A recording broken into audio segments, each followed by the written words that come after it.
Hello everyone, welcome back to intensive classes. In this video, we are going to cover DPSP, Directive Principles of State Policy के बारे में हम देखेंगे इस video में। क्या होता है, इनके कुछ प्रोविजंस जो इम्पोर्टेंट आर्टिकल हैं, जो आपके एग्ज़ाम से रिलेटेड एग्ज़ाम में पूछे जाते हैं रेगुलर, वो सब हम देखेंगे। तो आइए स्टार्ट करते हैं। ये क्या है हमारा, सबसे पहले तो ये देख लेते हैं ये DPSP कहाँ मेंशन्ड है, हमने कहाँ से बोरो किया वगैरह, इससे कुछ नेचर।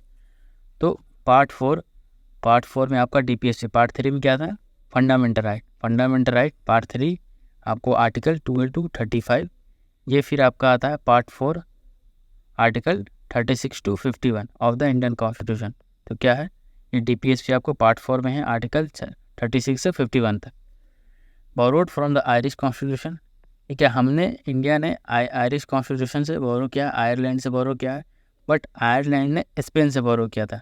तो हमारा क्या, हमारा कंसर्न है हमने कहाँ से बोरो किया, हमारा कंसर्न था हमने आयरलैंड के कॉन्स्टिट्यूशन से बोरो किया है, ये हमारा हो गया। DPSP are positive in nature, DPSP क्या है, पॉजिटिव इन नेचर है। वहाँ पे हमारा fundamental right negative in nature था, क्योंकि वो स्टेट पर ऑब्लिगेशन था कि उनको फुलफिल करना ही है। यहाँ पे क्या है, पॉजिटिव इन नेचर में स्टेट की एक तरह से ड्यूटी है फुलफिल करें, अगर नहीं भी करते तो उसके खिलाफ कोई एक्शन नहीं लिया जा सकता है। एम क्या है DPSP का, टू वेलफेयर कंट्री का वेलफेयर करना है, मीन्स कंट्री का कल्याण करना है। सभी तरीके से कंट्री में रहने वाले जितने भी लोग हैं उनके भलाई के लिए स्टेट गवर्नमेंट को काम करनी चाहिए। वो सब हम देखेंगे आगे, आर्टिकल्स में ही मेंशन है क्या क्या काम करनी चाहिए। फिर next DPSP non justiciable in nature, can not be enforce by the court of law. ठीक है, समझते हैं नॉन जस्टिसिएबल इन नेचर का मतलब क्या हुआ, कि वही बात है कि अगर DPSP में जो रूल्स एंड रेगुलेशन दिए गए हैं, अगर वो फुलफ़िल नहीं किए जा रहे तो उनके खिलाफ कोई एक्शन नहीं लिया जा सकता है। जो फुलफ़िल नहीं कर रहे मीन्स उनको इन्फोर्स नहीं कराया जा सकता है, नॉन जस्टिसिएबल इन नेचर के हैं वो। फिर एक आपका केस है चंपाकम दोरायराजन केस मद्रास का, Supreme Court said that fundamental right are superior than DPSP। ये क्या है, जब क्लैश हुआ फंडामेंटल राइट और DPSP का, तो सुप्रीम कोर्ट ने कह दिया कि फंडामेंटल राइट सुपीरियर है कंपेरिजन विद DPSP। ठीक है, बट ऐसा नहीं कि DPSP को नेगलेक्ट कर दिया जाएगा। जब भी स्टेट लॉज बनाएगी तो DPSP को भी ध्यान में रख करके बनाएंगी। अब आगे देखते हैं कुछ इसके प्रोविजंस। सबसे पहले आपका आर्टिकल 36। तो आर्टिकल 36 क्या है, आर्टिकल 36 स्टेट डिफाइन करता है, जो कि the same is mention under article 12। Article 36 में वही चीज़ें हैं जो आर्टिकल 12 में मेंशन है। आर्टिकल 12 में आपने फंडामेंटल राइट में पढ़ा कि वहाँ पे क्या स्टेट डिफाइन होती है, वही सेम आर्टिकल 36 पे यहाँ भी स्टेट डिफाइन होता है। फिर इसके बाद आपका आर्टिकल 37। आर्टिकल 37 DPS ये जो इसके नेचर को बताता है, किस तरह का नेचर है, नॉन जुडिशियबल नेचर है। इसमें क्या कहता है कि स्टेट गवर्नमेंट की रिस्पॉन्सिबिलिटी है कि वो DPSP को इन्फोर्स कराए, बट एक तरह से इन्फोर्स कराए मीन्स ये नॉन जुडिशियबल इन नेचर है DPSP अभी तक। फिर आता है आपका article 38, state to secure a social order for the promotion of welfare of the people. ये क्या है, स्टेट का काम है, स्टेट की ड्यूटी है कि एक सोशल ऑर्डर क्रिएट करे, किस लिए, to promotion of the welfare of the people, people के वेलफेयर के लिए, पीपल का वेलफेयर हो उसके लिए एक सोशल ऑर्डर क्रिएट करे। इसका मतलब क्या होगा, सोशल ऑर्डर मीन्स कि लाइक लेबर रूल्स स्ट्रॉन्ग होने चाहिए, या फिर गवर्नमेंट का इंटरफेरेंस ज़्यादा हो ताकि प्राइवेटाइजेशन कम हो, लोगों का शोषण कम हो। तो क्या उससे क्या होगा, पीपल का एक वेलफेयर होगा। तो ये आर्टिकल 38 प्रोवाइड कराता है कि स्टेट का काम है इस तरह के सोशल ऑर्डर क्रिएट करना। आगे देखते हैं नेक्स्ट आपका आर्टिकल 39। आर्टिकल 39 क्या बताता है, equal pay for equal work, means जितना आपसे काम लिया जा रहा है, और यहाँ पे ये बोथ मेन एंड वुमेन के लिए, आपका main and women, equal pay for equal, जितना आपसे काम लिया जा रहा है उतना आपको पेमेंट मिलेगा उस हिसाब से। तो ये आर्टिकल 39 प्रोवाइड कराता है। फिर आपका आता है 39A। 39A आपका अमेंडमेंट से ऐड हुआ है, ये 42nd अमेंडमेंट 1976 से ऐड हुआ था 39A। इसमें क्या फ्री लीगल एड की बात करता है। ये बेसिकली ये जो 39A ऐड हुआ, ये नेचुरल जस्टिस को फुलफ़िल करने के लिए, आपने जब आगे पढ़िएगा रूल ऑफ नेचुरल जस्टिस तो इसके क्या है, इसके 3 मैगजीम्स हैं, मीन्स इसके 3 बेस हैं। उनमें से एक है आपका ऑडी अल्ट्रम पार्टम। ऑडी अल्ट्रम पार्टम जो आपका है वो एक उसका क्या कर सकते हैं आपको, एक मैगजीम है। उसमें क्या होता है, both the party should be heard की बात की गई है कि अगर किसी फॉर एग्जांपल ए ने बी पर केस फाइल किया, तो ऐसा नहीं कि सिर्फ केस फाइल या फिर एक्यूज किया, उस पर इल्ज़ाम लगा, था ऐसा नहीं कि कोर्ट सिर्फ ए की बात सुन के बी को सज़ा दे दे, ऐसा नहीं है। बी को भी मौका मिलेगा अपनी बात कहने का। तो both the party should be heard, तो इसी प्रिंसिपल को ये आपका 39A फुलफ़िल करता है। इसमें क्या हो, 39A में आपको free legal aid to poor provide किया गया है। Free legal aid to poor और वीकर सेक्शन ऑफ सोसाइटी। ये क्या है कि जो फॉर एग्जांपल अगर कोई गरीब बंदा है, उसके खिलाफ किसी ने केस फाइल किया, तो उस गरीब इंसान को भी फ्री लीगल एड प्रोवाइड किया जाएगा। मीन्स उन्हें भी वकील दिया जाएगा जो कि अपने जो वकील उन्हें रिप्रेजेंट करे कोर्ट में। अदरवाइज़ अगर वकील नहीं दिया जाएगा तो फिर उनके खिलाफ उनका केस ही नहीं चल पाएगा। तो ये क्या है, ये जो फ्री लीगल एड है तो पुअर सेक्शन, ये केस था आपका MH Hoskot versus state of Maharashtra 1978, इस केस में आया। फिर इसके बाद आपको free legal aid to accused, इसका केस आपका free legal aid to accused. एक होता है वीकर सेक्शन, ठीक है। वीकर सेक्शन जो गरीब है, फॉर एग्जांपल गरीब के खिलाफ, अगर उनके खिलाफ नहीं, उनके साथ ही किसी तरह का शोषण हो रहा, वही अगर सूट फाइल करने जा रहे तो भी उनको क्या कहते हैं उसे, ये आपका सिविल केसेस में, ये जो 39A प्रोवाइड हो रहा है ये सिविल केसेस में है। सिविल के तो उनके जो गरीब हैं उनको अगर अपने कुछ राइट्स प्रोटेक्ट करवाने हैं कोर्ट से, तो वो डायरेक्ट कोर्ट अप्रोच कर सकते हैं, बट उस वक्त भी उन्हें फ्री लीगल एड प्रोवाइड किया जाएगा। और दूसरी बात क्या है कि free legal aid to the accused, जो एक्यूज्ड हुई जिस पर इल्ज़ाम लगा हो, एक तरह से मुलजिम कह सकते हैं। फॉर एग्जांपल ए ने बी पर कुछ इल्ज़ाम लगा दिए, चार्जेस लगा दिए, अब केस में सूट फाइल कर दिया, तो बी जो है, बी एक्यूज्ड हो गया। अब बी को खुद को रिप्रेजेंट करने के लिए उसको भी एक लीगल एड की ज़रूरत है, मीन्स उसको एक वकील की ज़रूरत है, एक लॉयर रहेगा। तो ये लीगल एड टू एक्यूज्ड की बात हुसैन खातून वैसे स्टेट ऑफ बिहार 1979, ये दोनों केस याद रखिएगा, कौन सा केस किससे रिलेटेड है। MH Hoskot versus state of Maharashtra, ये लीगल एड टू पुअर और free legal aid to the accused, ये जो है हुसैन खातून वर्सेस स्टेट ऑफ बिहार। आगे देखते हैं। अब आता है आपका आर्टिकल 40। आर्टिकल 40 क्या बताता है कि ये स्टेट की ड्यूटी है कि वक्त वक्त पर ऑर्गेनाइजेशन ऑफ विलेज पंचायत, वो विलेज पंचायत का ऑर्गेनाइजेशन करते रहे वक्त वक्त पर, जहाँ पर नहीं हो, और जहाँ पर हो चुका है उनके बारे में वो देखभाल का काम है, उनके क्या कर सकते हैं, प्रमोशन करे रेगुलर बेसिस पर।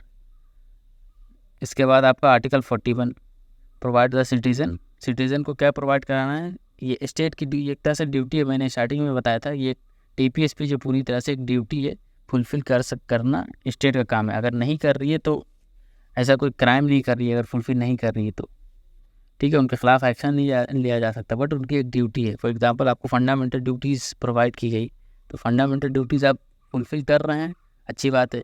नहीं कर रहे हैं तो आपके खिलाफ कोई एक्शन नहीं होगा। तो वही है कि ये आपको अब आर्टिकल 41 क्या कहता है कि स्टेट की ड्यूटी है कि सभी को वर्क प्रोवाइड करे, मीन्स सभी के राइट टू वर्क को प्रोटेक्ट करे और राइट टू एजुकेशन प्रोवाइड करे। मीन्स स्टेट इस तरह से वर्क करे, अपनी इकोनॉमिक कैपेसिटी को देख करके राइट टू वर्क जो है मैक्सिमम लोगों को प्रोवाइड करे और एजुकेशन मैक्सिमम लोगों को प्रोवाइड करे।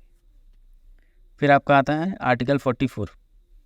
आर्टिकल 44 क्या कहता है, uniform civil code for citizen. Uniform civil code, एक सिंगल सिविल कोड होगा, सिविल कोड, एक सिंगल सिविल कोड होगा जो कि सभी रिलीजन के लोग, हिंदू, मुस्लिम, सिख, ईसाई, सभी लोगों के लिए सेम होगा। फॉर एग्जांपल मैरिज, तो सभी के लिए एक सेम प्रोसीजर होगा मैरिज का, तो वो यूनिफॉर्म सिविल कोड बताता है। अभी रिसेंटली उत्तराखंड ने यूनिफॉर्म सिविल कोड को वो क्या कहते हैं आप एप्लीकेबल किया है, वहाँ इन्फोर्स किया है।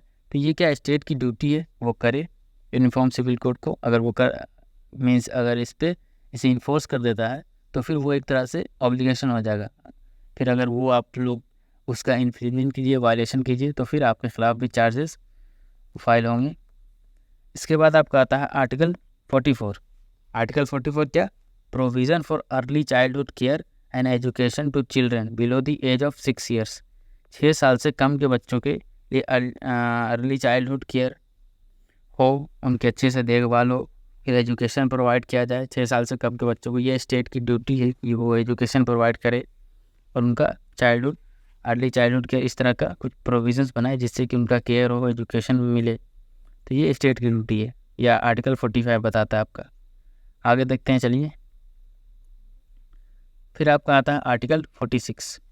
आर्टिकल 46 क्या है? Promotion of educational and economic interest of schedule caste and schedule tribes and other weaker sections. ये क्या है? 46 जो है एजुकेशनल एंड इकोनॉमिक इंटरेस्ट की बात करता है। किनके लिए? एससीज, STs and other weaker section.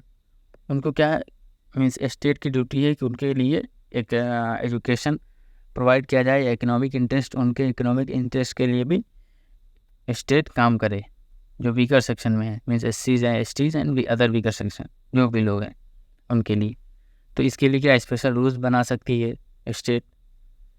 आगे देखते हैं article 47। To raise the level of nutrition and standard of living of people and to improve public health. ये क्या है? स्टेट की ड्यूटी है कि लेवल ऑफ न्यूट्रिशन को इम्प्रूव करे and standard of living provide करे पीपल को, ठीक है ना। इसमें ही आर्टिकल 47 में ही टोबैको, लीकर ये सब को बैन किया गया है, मीन्स क्योंकि ये सब क्या कर सकते हैं, पब्लिक हेल्थ के लिए अच्छी चीज़ नहीं है, वो हानिकारक है। तो ये क्या है, यहाँ पे 47 का काम क्या है कि स्टेट की ड्यूटी है कि लेवल ऑफ न्यूट्रिशन इम्प्रूव करे, स्टैंडर्ड ऑफ लिविंग इम्प्रूव करे, एक न्यूट्रिशन का लेवल वो सेट रखे। अब उसमें जो भी चीज़ें बाधाएं हैं, फॉर एग्जाम्पल टोबैको, लीकर, ये सारी चीज़ें क्या हेल्थ को ख़राब करती है, तो इन्हें रोकें। तो ये सब बैन यहाँ से हो रहा। फिर आता है आपका article 49। Protect monuments, place, object of national importance. जो भी मोनूमेंट्स, प्लेस और नेशनल इंपॉर्टेंस के ऑब्जेक्ट हैं उनका प्रोटेक्शन करना है, स्टेट की ड्यूटी है, वो प्रोटेक्ट करे। तो ये आपको फंडामेंटल ड्यूटीज़ में भी आपको मिलेगा। आगे देखते हैं आर्टिकल 50। आर्टिकल 50 बहुत इंपॉर्टेंट है। Separation of judiciary from the executive. हमारे पास 3 ऑर्गन है, जुडिशरी, एग्जीक्यूटिव एंड लेजिस्लेचर। तो लेजिस्लेचर का काम क्या है? लॉ बनाना, एग्जीक्यूटिव का लॉ इन्फोर्स कराना, और जुडिशरी का काम लॉ को इंटरप्रेट करना। Separation of judiciary from executive, executive और जुडिशरी दोनों सेपरेट रहेंगे, किसी भी तरह का इंटरफेरेंस ना होगा एक दोनों का। यहाँ पे क्या है, ये इसे बेसिक स्ट्रक्चर भी करार दे दिया गया। Separation of judiciary from executive एक बेसिक स्ट्रक्चर है, तो ये अमेंड भी नहीं होगा। अब इससे रिलेटेड एक बीच में, क्योंकि गवर्नमेंट चाह रही थी, मीन्स एक तरह से पार्लियामेंट का लॉ पास करेगी और सुप्रीम कोर्ट वहाँ पे बैठा हुआ कि अगर किसी भी तरह का प्रॉब्लम हो रहा हो लॉ में, या फिर किसी भी तरह से ऊपर नीचे गलत लॉस पास हो गए, तो क्या सुप्रीम कोर्ट उस लॉ को नल एंड वाइड करके हटा देगी। तो इसमें क्या है कि क्या कह सकते हैं, गवर्नमेंट ने अपने लोग क्या, वो एक तरह से इंटरफेरेंस होने का सीन था कि आपको NJAC इस्टेब्लिश होता है, national judicial appointment commission. 1 minute, ये बताइए, ये क्या आपका जो जजेज हैं सुप्रीम कोर्ट के जजेज, या फिर तो वहाँ के क्या सुप्रीम कोर्ट के जजेस का अपॉइंटमेंट होता है कॉलेजियम सिस्टम से, हमें पता है अभी। बट बीच में क्या होता है, कॉलेजियम सिस्टम की जगह NJAC आया था, national judicial appointment commission act 2014 के अकॉर्डिंग NJAC एस्टैब्लिश हुआ in place of collegium system. इनमें क्या था, NJAC का कंपोजिशन क्या था कि NJAC में क्या होंगे इस कमीशन में, एक तो चीफ जस्टिस ऑफ इंडिया होंगे, फिर दूसरे क्या होंगे 2 सीनियर मोस्ट जज of supreme court, 2 senior most जज ऑफ सुप्रीम कोर्ट। अब यहाँ पे एग्जीक्यूटिव इंटरफेयर कर रहा है, अब यहाँ पे पार्लियामेंट इंटरफेयर कर रहा है। यहाँ पे एक और पर्सन को ऐड किया गया, the law minister of India, the law minister of India, इन्हें भी ऐड किया। इनके अलावा एक और मीन्स एक और कैटेगरी थी वहाँ पे, 2 इमिनेंट पर्सन, 2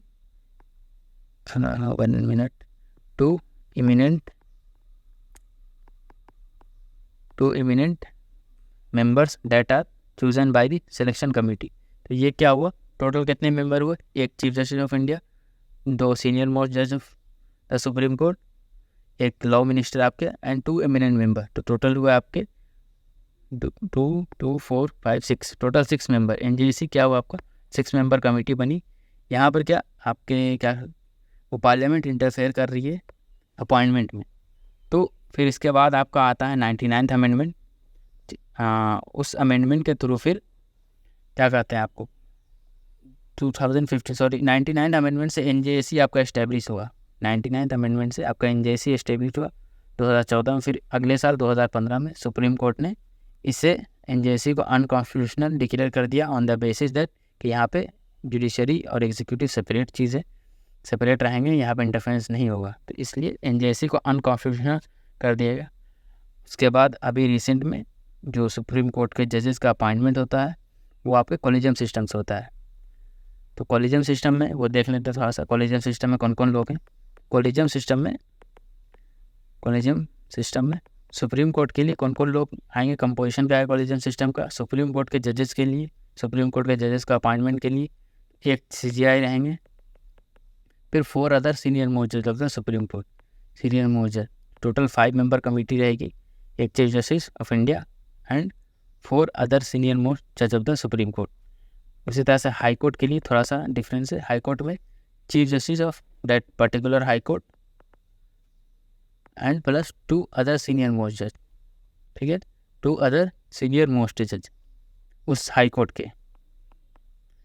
तो ये हुआ आपका कंपोजिशन कॉलेजियम सिस्टम का। अभी करंटली में कॉलेजियम सिस्टम ही वर्क कर रहा है। एनजेसी आया था 2014 में, फिर 2015 में से अनकॉन्स्टिट्यूशनल डिक्लेयर कर दिया गया। तो बस एक ध्यान में रखिएगा एनजेसी का फुल फॉर्म वगैरह कब आया था, कि आपके में भी क्वेश्चन बनते हैं। तो ये आपका आर्टिकल 50 से रिलेटेड। अब आता है आपका आर्टिकल 51 जो कि लास्ट आपका डीपीएसपी है, promotion of international peace and security. ये स्टेट की ड्यूटी है कि इस तरह के रूल एंड रेगुलेशन लाए जिससे कि state international peace and security बना रहे। इंटरनेशनल कुछ भी रूल्स वगैरह है तो उन्हें फॉलो करना है। तो ये सारी चीज़ें आपका डीपीएसपी हुआ। अब इससे रिलेटेड एक कुछ क्वेश्चन देख लेते हैं, उसका आंसर आप लोग कमेंट बॉक्स में कीजिएगा कमेंट। अब पहला क्वेश्चन आपका, विच of the following supreme court decisions stated that the directive principles of state policy can not override fundamental rights. क्या है, कौन सा केस में कहा गया था कि डीपीएसपी फंडामेंटल राइट को ओवरराइड नहीं करेगा। Option 1 state of Madras versus Champakam Dorai Rajan, option B Kesavananda Bharati versus union of India, option C Minerva Mills versus union of India and option D Unni Krishnan versus state of Andhra Pradesh. Next question देखते हैं,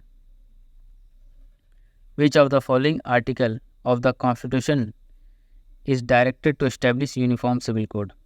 आर्टिकल 49, आर्टिकल 39, आर्टिकल 44, आर्टिकल 41, कौन होगा इसमें। इसका answer आप लोग